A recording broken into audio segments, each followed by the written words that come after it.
कथा आहे सोन्याच्या जेजुरीची. पंढरीच्या विठ्ठलाच्या दर्शनासाठी जसे अनेक वारकरी वर्षानुवर्ष दर्शनासाठी येतात, त्याप्रमाणेच जेजुरीच्या खंडोबाचे दर्शन घेण्यासाठीही अनेक भक्त जेजुरी येथे येतात. तेथील यात्रा प्रामुख्याने चैत्र पौर्णिमेला आणि सोमवती अमावास्येला भरत असते. बाजारपेठेतून गडाकडे वाटचाल करायला लागलो की पहिल्या पायरीजवळच श्री साक्षी गणेशाचे दर्शन होते.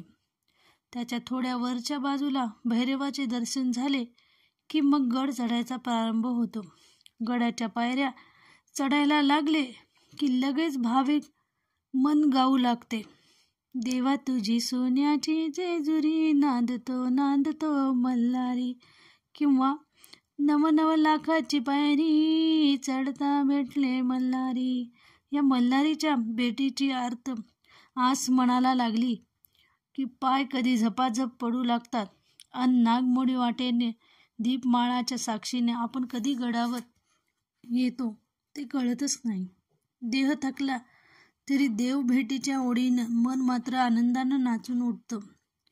चिरेबंदी तटबंदीतून गडावर प्रवेश केला की नजरेत भरतात दोन भव्य दिव्य दीपमाळा.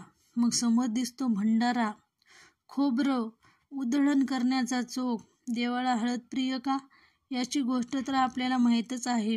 आता खोबरं का उधळतात?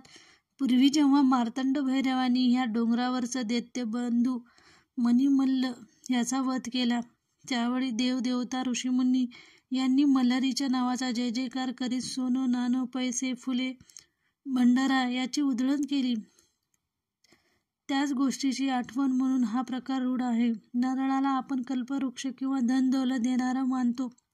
आता पूर्वीसारखी दौलत जरी लुटायला नसली तरी हे प्रतिकारात्मक खोबरं उधळलं जातं.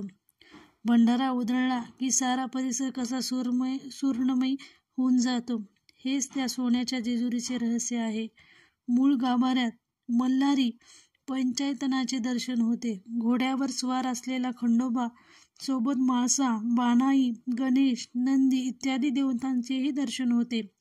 प्रदक्षिणेच्या मार्गावरून देवळाची मागे गेले की तेथून एक द्वार बाहेर पडण्यासाठी आहे.